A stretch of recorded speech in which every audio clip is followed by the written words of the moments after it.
Hello and welcome to Mike Drops the Mic. I'm Mike Lineman. Although today I will say it seems to be Mike and Mike drop the mic, as I'm joined by a good friend, Mike Blaney. Mike, how you doing today? I'm doing well. I'm doing well. How about yourself? Awesome. I'm doing awesome because I'm joined by another extraordinary man, Brian Dickinson. Brian was a U.S. Navy air rescue swimmer. He's a mountain climber, and he's also author of Blind Descent, which is a fantastic read that I just finished. So I'm very excited to talk with him today. Brian, how are you doing today? I'm doing well, thanks. Thanks for having me on. Absolutely.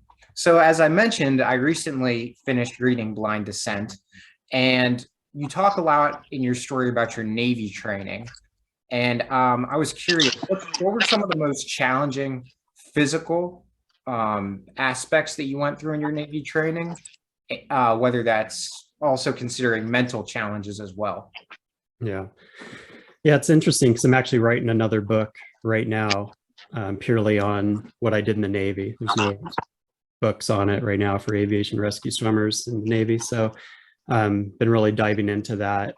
And it's interesting just how I get into the physical, emotional, mental aspects of the training. There's a high attrition rate.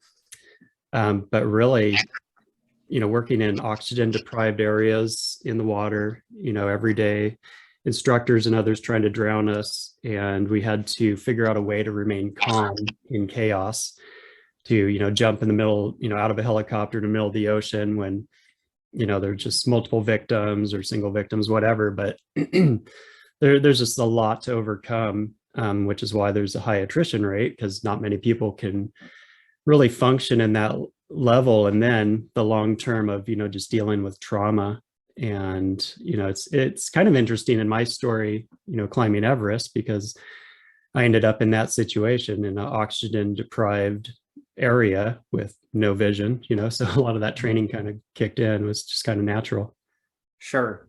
And after you were finished as a Navy rescue swimmer, you had a friend named Adam who suggested that the two of you try and conquer the 7 summits. Could you briefly explain what the seven summits are and in what order you decided you would try to conquer them? Sure. Yeah. So, yeah, my buddy, we were going to do it together, and he ended up breaking his back on a motorcycle accident. So I had to kind of go on by myself, which is fine because it's kind of he healed and he's doing great. He's actually racing cars now. But the 7 summits are the highest peaks on the 7 continents. So there's no real order to it. Not that many people have done it. So I just thought it would, the two of us thought it would be an interesting, goal challenge, above just climbing in our backyard type thing. So it's pretty audacious. But the first one, and I've done it 3 times, is Denali up in Alaska. And I've actually still haven't stood on top. I've been within 1,000 feet, and just weather, everything just always, you can either climb it or you can't. It's not based on the person a lot of the times. It's weather. So it's Mother Nature. Snowboarded it once. So I've been up there a few times. And then went to Kilimanjaro in Africa, Mount Everest, highest peak in Europe, which is down in southern tip of Russia. It's a little chaotic area. Then I climbed Everest, and later that year climbed the highest peak in Antarctica. It's called Vincent Massif. And then made another attempt on Denali, then did Aconcagua down in South America. And then had my whole family, my kids included, when they were like 5 and 8, climb the highest peak in Australia. It's called Kosciuszko. So it's kind of a cool experience, and my wife. And then another attempt on Denali, and that's 7. Wow. And that's impressive. And the most impressive of them all, which so few have successfully done, is Mount Everest, which is what your story is mainly about. Everest sits at 29,032 feet, I believe. And I think one of the most powerful parts of your book that I took away was actually in the prologue, when you talked about an emotional video that you made for your family. If something were to go wrong, in such a daring and dangerous climb. So I think it's very wonderful how supportive your family, friends, and community were for you when you were preparing for your climb and during.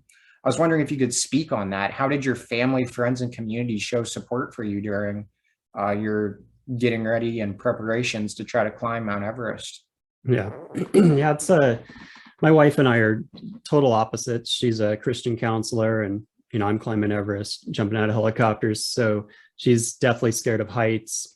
But we're a good mix because we respect each other's boundaries, and just that we're wired differently, and that's how God created us. And so she's very supportive in that manner. And it's tough though, having young kids and going off to do some cool adventures. I think we have one shot at this life, and if we're wired a certain way, you need to go out there and embrace it. Have these calculated risks. Not take things too far. Those that don't climb, or definitely don't climb Everest, they, of course, they think that's just insane. But if you're wired that way, and you train for your whole life and everything, and it's a difficult climb for sure, but it's attainable. And if you plan and make good decisions, things can work out.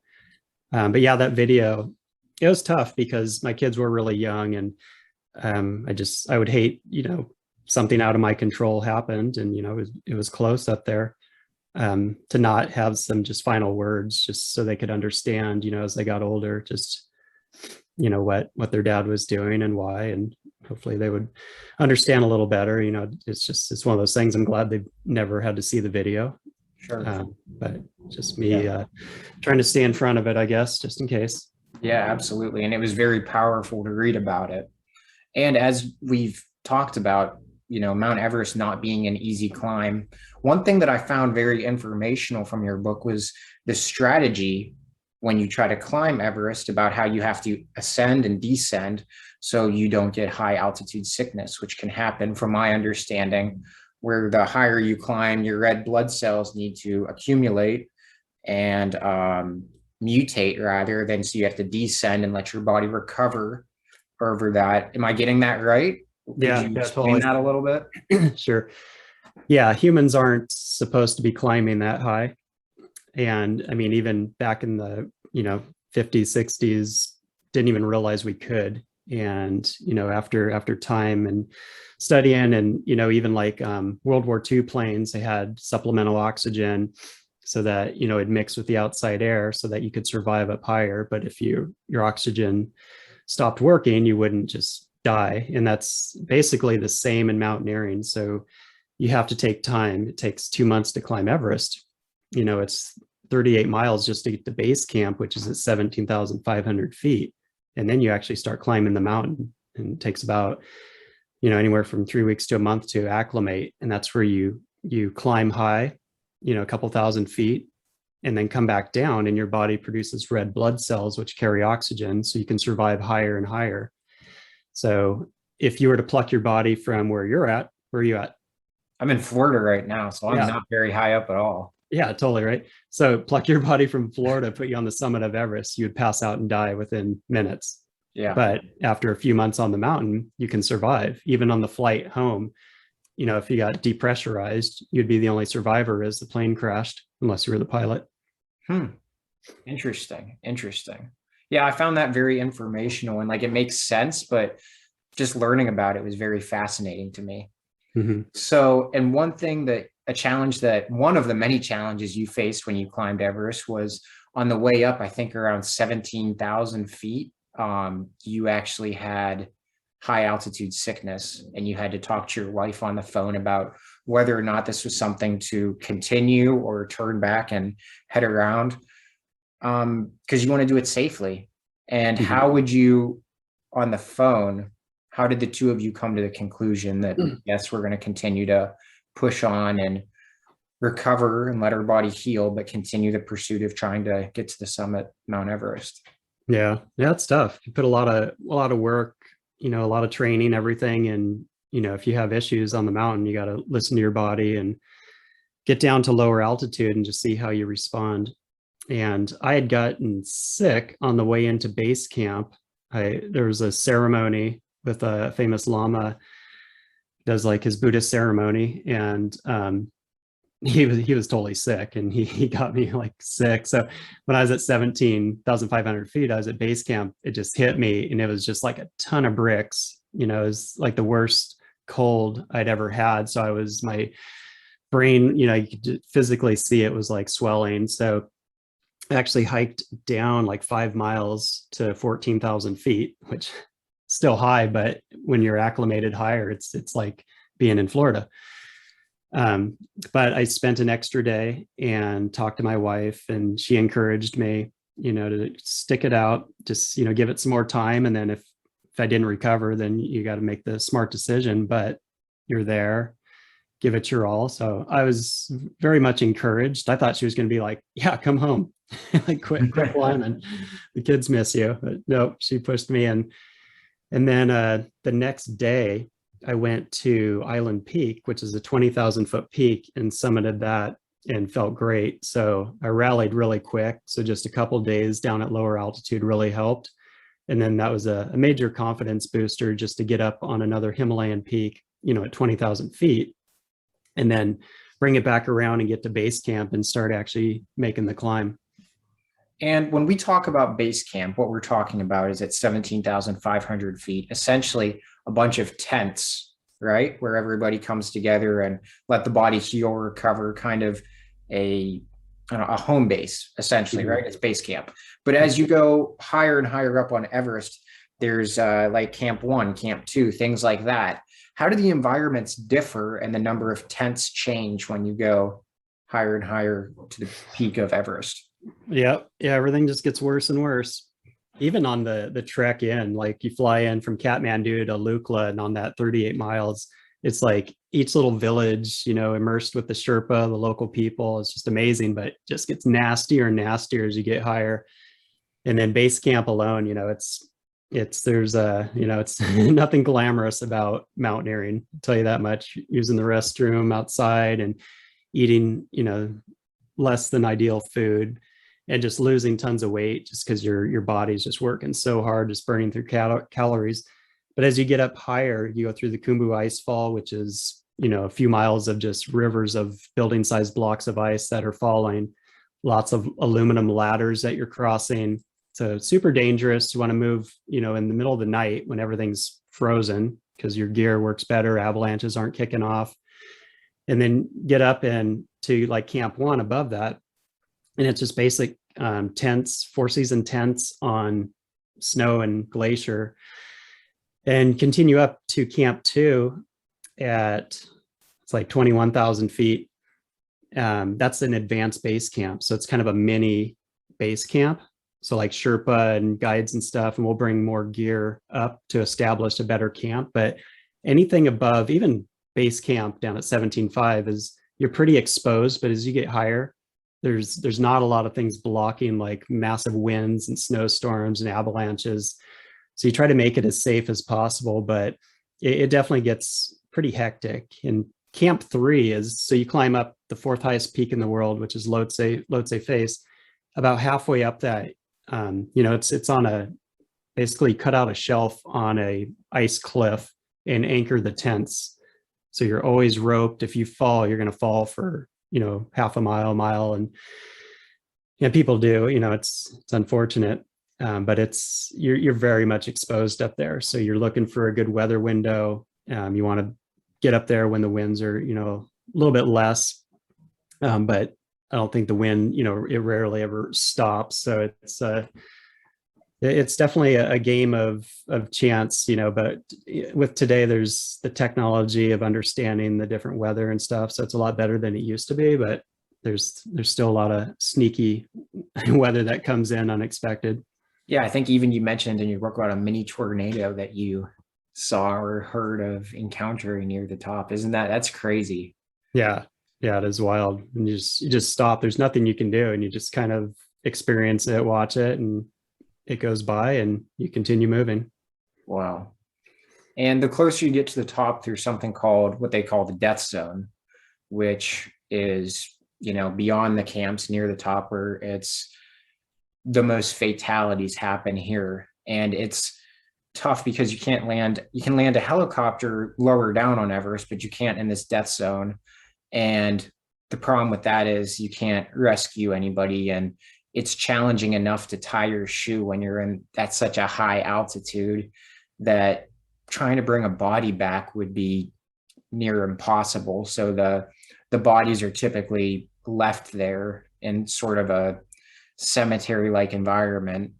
Were you worried that you were going to encounter a body there, and did that kind of psych you out at all?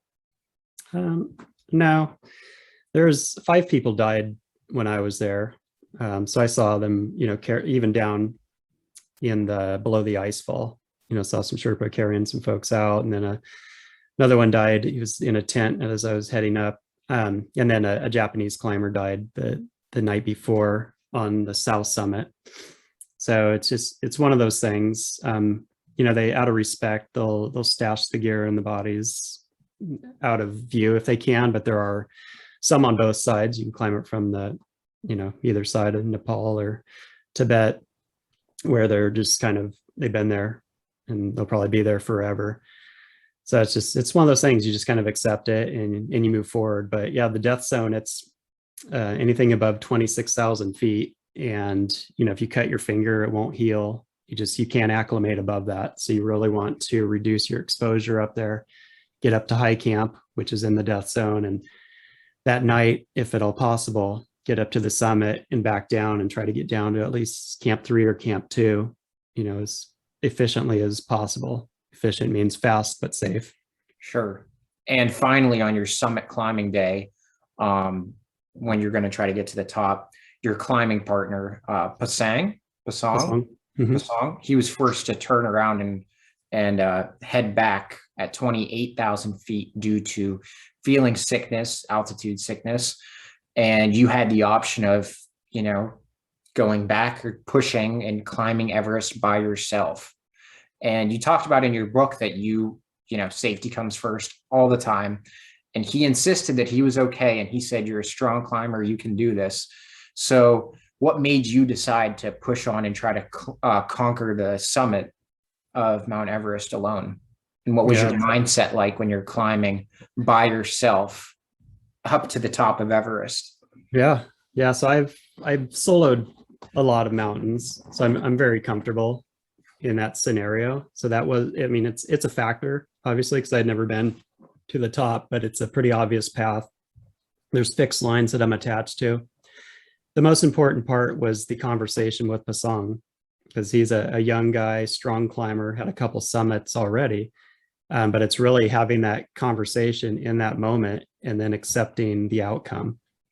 And, he assured me he was good. He said he was going to wait right there. He ended up going down all the way down to high camp. But, left an extra oxygen bottle. He turned back and, I turned up. The weather was good. I was feeling strong. I felt confident in Pasang, in where he was at. And, that's that. You live and die by these decisions. And fortunately, I'm here. He's here. We're good friends. Right. And finally, you got to the top of Everest, and you were literally the tallest person in the world at that point in time, literally. Yeah. And in the book, you talked about how you prayed, you thanked God.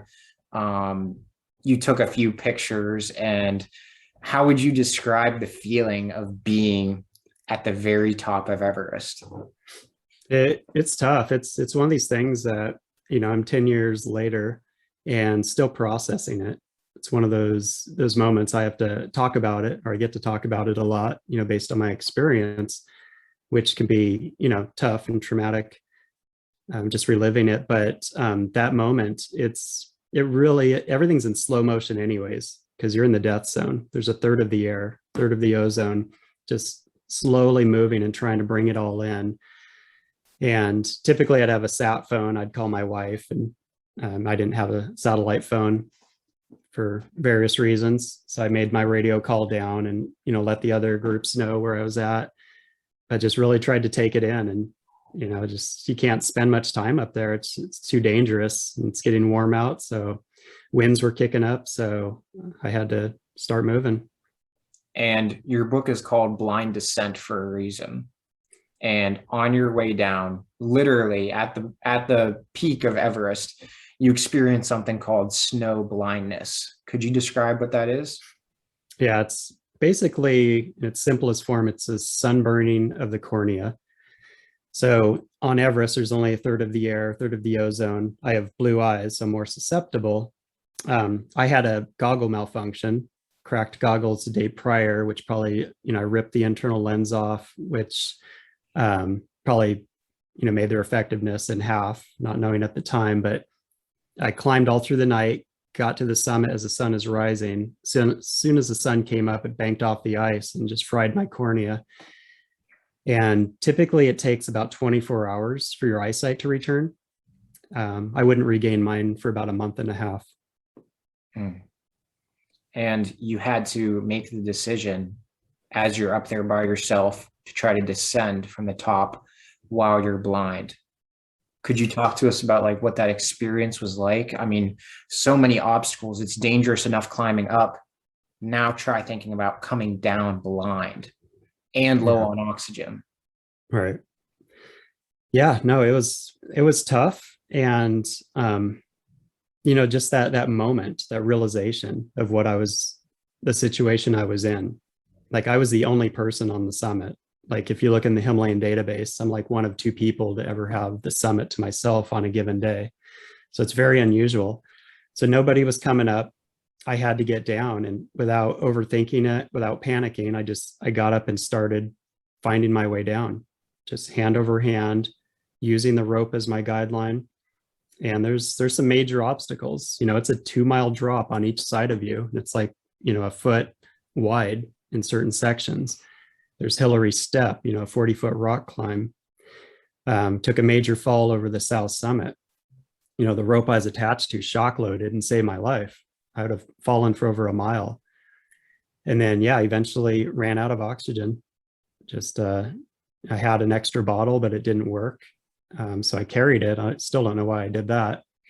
Extra weight, but just kept moving. And I think it was like 33 hours of pretty much continual climbing, from the day prior to that point, and just the worst case scenario. Yeah, it's when I ran out of oxygen and just dropped to my knees and just surrendered, just prayed.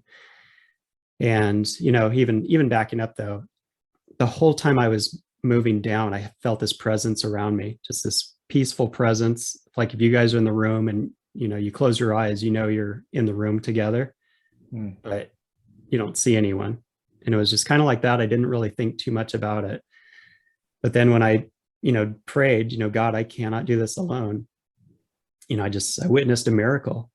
And then finding out later, at that very time, my wife, felt the need to pray for me, and my best friend, and then people I didn't even know, just, reach out, weeks, months later, just saying, I don't know why, but I just needed to pray for you at this time.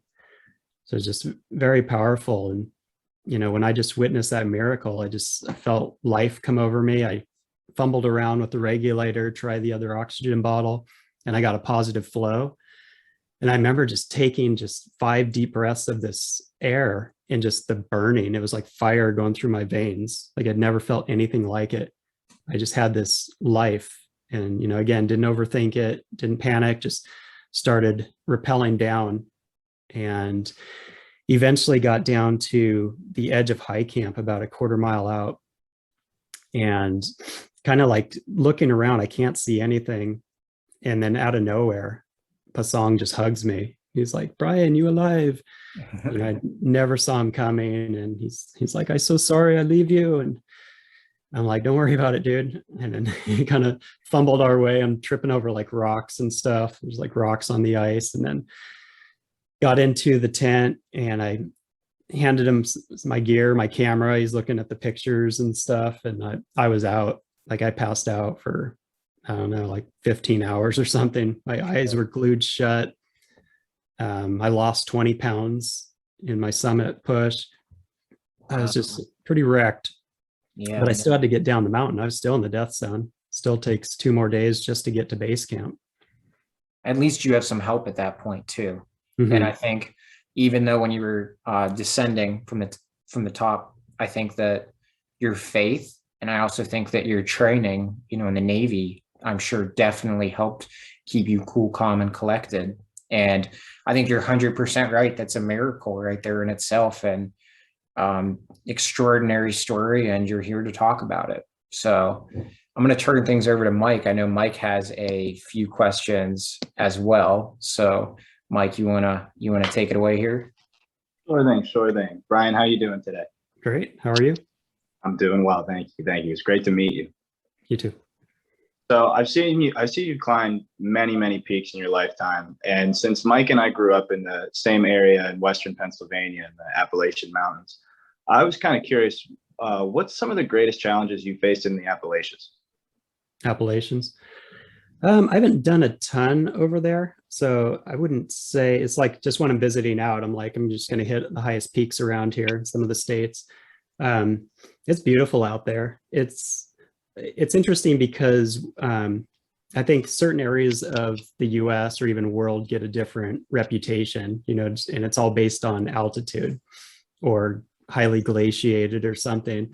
So it's always cool to go to a place like the Appalachians and just explore, and mountains are mountains and distance is distance.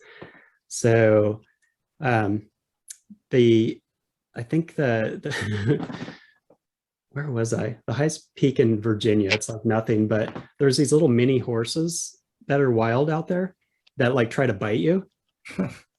That's like probably the biggest challenge I've had out there. I'm like out there by myself, and I was hitting like multiple highest points on like all the states that connect over there. And the biggest challenge was probably the horses. And then the others, a lot of times it's humans. It's just the other people out there, if they're not being courteous or just whatever, they're out doing their own thing. I mean, for the most part, it's a lot of times it's just a few bad apples just anywhere that kind of wreck it for everyone. But I don't know. I like to kind of get away from humans and sea level and, just kind of away from the rat race and find some peace. So, but yeah, no, it's beautiful out there. Yeah, I'm with you on that. I hunt out in north central PA, and you just run into people everywhere you go, it seems like. So I try for the hills and really get away, so I feel you on that one. How did your book Blind Descent impact your life? Like, how long did it take you to write it? I'm sure it had a giant impact on your life and your wife and kids. So can you talk a little bit about that? Yeah, it's so I've been a Christian. My faith has been strong. I think our walk in life always, it should grow, you hope. This definitely solidified any doubt. I've never given credit to such a tangible experience. And I've never been in the public about my faith. And I've been, put in the spotlight and done a lot of, I do a lot of motivational speaking. I'm going to do a Cameo after this, the Cameo app, people book you. It's interesting. And then, having my kids kind of grow up in this and be able to travel with me, and as I'm giving talks, and even when they were younger, the story was just scary for them. So I, would kind of dumb it down if they were in the room or if I was talking to like schools or younger kids. But, now they're old enough and have read the book and everything, and, seen like been on like TV and movie reenactments and stuff. So it's definitely had an impact. I think if anything too, it's made me more introverted. I don't think I think I've always been a shy extrovert. It takes me a while to kind of warm up and, have that trust and whatever, but now it's just, I don't know, more spotlight has made me maybe more shy, more introverted. It's kind of a weird thing, but it's just, I think it's because it was such a humbling experience. And I'm just so grateful and just unworthy of, have been given this chance to live longer, because, I, from all perspectives, should probably not be alive right now. Certainly. I'm sure it was very spiritually humbling. Very. How has climbing evolved since you started? whenever you started, because you were talking about in the 50s and 60s, like humans were kind of unaware that they could be at these altitudes even. And now all of a sudden there's groups going, like you said, only one or two people have been on the summit by themselves.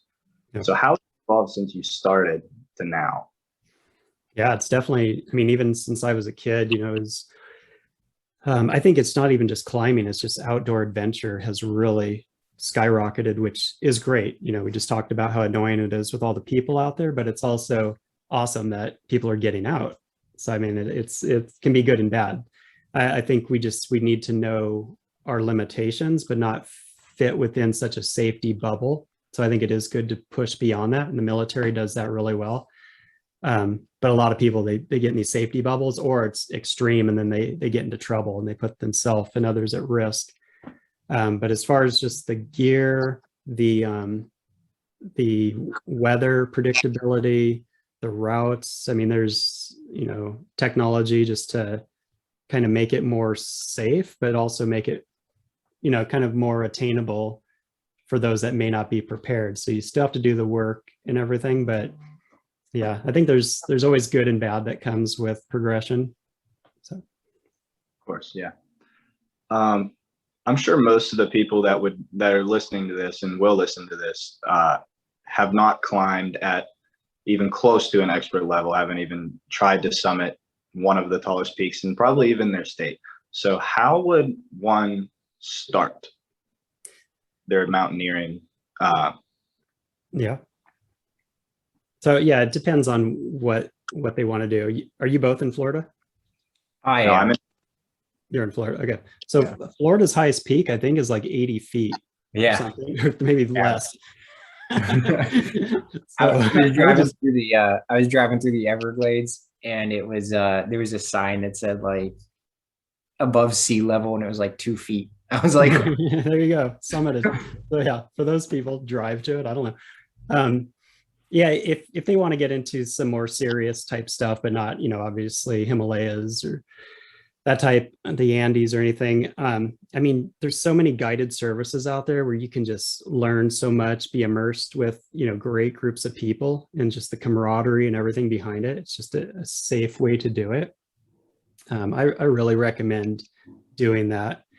There's plenty of day hikes where it's safe, do it on your own. But I think honestly, the hardest part in any of it, not even mountaineering, but just exercise, is getting there. But once you're there, you're always glad you did. So I think it's like, get out of your own way, just get there. And it's the same with having kids, get them there.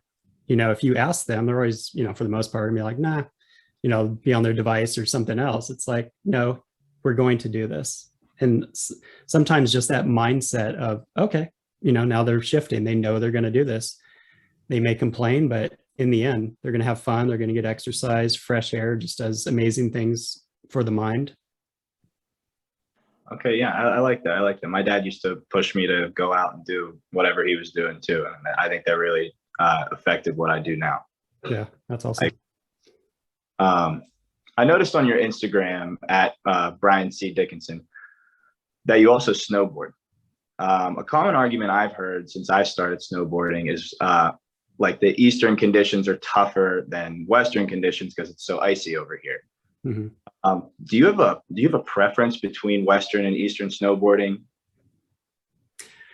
I haven't done much over there, but I've definitely been in icy conditions. And if that is the case, icy conditions suck. And just the altitude, because here on the West Coast, even up in Canada, you got Whistler and some amazing places. I'm 20 minutes from the pass here, and I'll hit that. And then I have a split board, so I skin up, go early and then clip it together and snowboard down. So yeah, I think if you have some fresh powder, it's going to be just a better experience, especially if you wreck on ice. It's pretty unforgiving.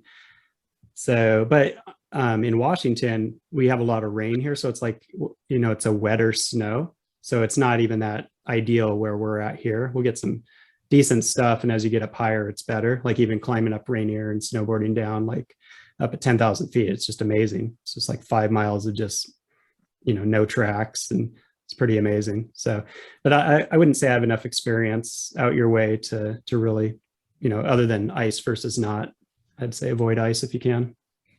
Yeah, certainly. It's sometimes it's not very fun, but other times. Brian, one of the last things that we like to do on these interviews is what we call 7 short questions. So it's 7 quick questions, short answer. It can be related to what we talked about or not related. Short answer, just so we can get to know you a little bit better. Sound good? So my first question is, what is your favorite movie? Favorite movie? There's too many movies. Not like when we were growing up. Pass. Pass? Okay. All right. Who is your favorite sports idol? Sports idol. I'm a soccer player. I like Pele. I'm gonna stick to the classics. Do you have any daily morning habits that you religiously do to help better your day and get you in a positive mindset? Yeah, for sure. I get up, I make my latte, and I do a devotional. I've written a couple devotionals through the Bible app, YouVersion app. But I have a group of guys, and I'll do that to start my day off. And it's just super good way. Spend your first, 10, 15 minutes just in the word, and then everything else, has perspective. What's your favorite place to snowboard? I love Whistler is just a fun place. There's just so many options up there. So on a great day, yeah, I love Whistler Blackcomb up in BC. On your Everest trip, what was your favorite food that you ate? There's no good food. Yeah, it's probably like the peanut butter cups that I brought, because that was my little fun food. But yeah, for the most part, there's nothing great. Spam and nasty stuff. Oh yeah. So you said that you have not yet summited Denali. Will you ever try and do that? Never say never. But at this point, I think my story is about being at peace with not. So if I've been up there 3 times and weather and, having to help others down that were in trouble, there's been different scenarios. And I think if I can be at peace with not, if the opportunity is there and I do, great. But if not, and I'm just going after it and hammering it, that may be an indication of, another issue I need to work on. My last question for you is, what is your next goal/challenge? What's next for Brian Dickinson? So I'm writing the book. My wife and I are actually co-writing. So I've been interviewing a lot of people on, in my, aviation rescue swimmers back from the Apollo 13 days to like current. So that's a goal. As far as adventures, there's no shortage of adventures in this world. And my kids have a pretty impressive resume. So just continuing to do some mountaineering with them, do some winter mountaineering, coming up in the months. But I'm always leading people up Rainier and doing some other interesting things. So I guess just follow along Instagram, and I post as I go. And that's right. You can follow Brian on Instagram. And if you get the chance, please read Blind Descent. It's an excellent book. I highly recommend it. Brian, thank you so much for coming and talking with us today. We both really appreciate it. I feel like we both learned a lot.